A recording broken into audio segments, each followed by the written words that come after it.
Nobody told me the production process wasn't linear until I'd already wasted a year trying to make it be.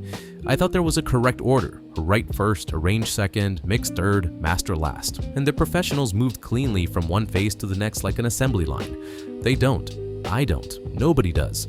But there is a logic underneath the chaos, and once I understood it, the whole thing started making sense. It starts with an idea, and the idea can come from anywhere. Sometimes it's a chord progression that accidentally lands right, sometimes it's a drum pattern with a pocket that makes you want to move, sometimes it's a single sound, a synth patch, a vocal sample, a bass tone that has so much personality it tells you what to build around it. The mistake I made early was waiting for the idea to be good before I committed to it. The idea doesn't need to be good yet. It needs to be interesting enough to follow for 20 minutes and see where it goes. Once there's something worth following, the writing phase is about developing it without killing it.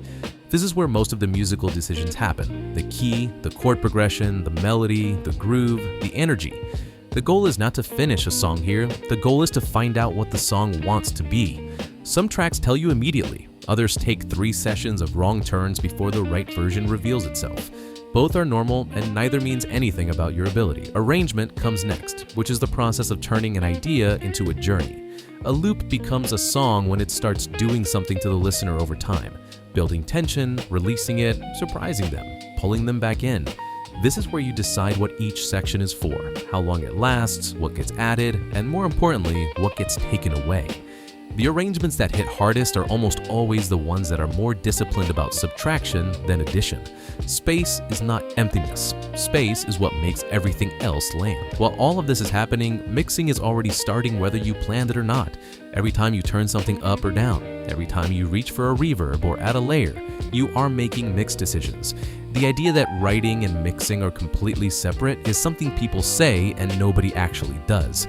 What you can do is save the detailed work, the precise EQ moves, the compression settings, the automation passes, for a dedicated mix session when the writing is done and your ears are fresh and you're no longer emotionally attached to every decision. Mastering is the last thing and the most misunderstood. It is not where you fix the mix. If the mix needs fixing, go back and fix the mix.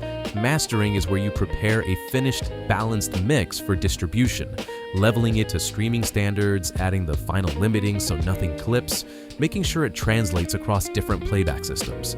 A good master makes a good mix sound like itself, just louder and more consistent. It cannot make a bad mix sound professional, and trying to use it that way is one of the most common and expensive mistakes in production. The honest version of the process looks like this. You find something interesting and follow it. You develop it until it becomes a song. You arrange it until it becomes a journey. You mix it until every element has a place. You master it until it's ready to leave. And somewhere in the middle of all of that, you will hate it.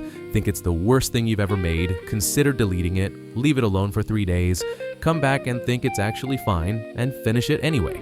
That last part is not optional. That is the process.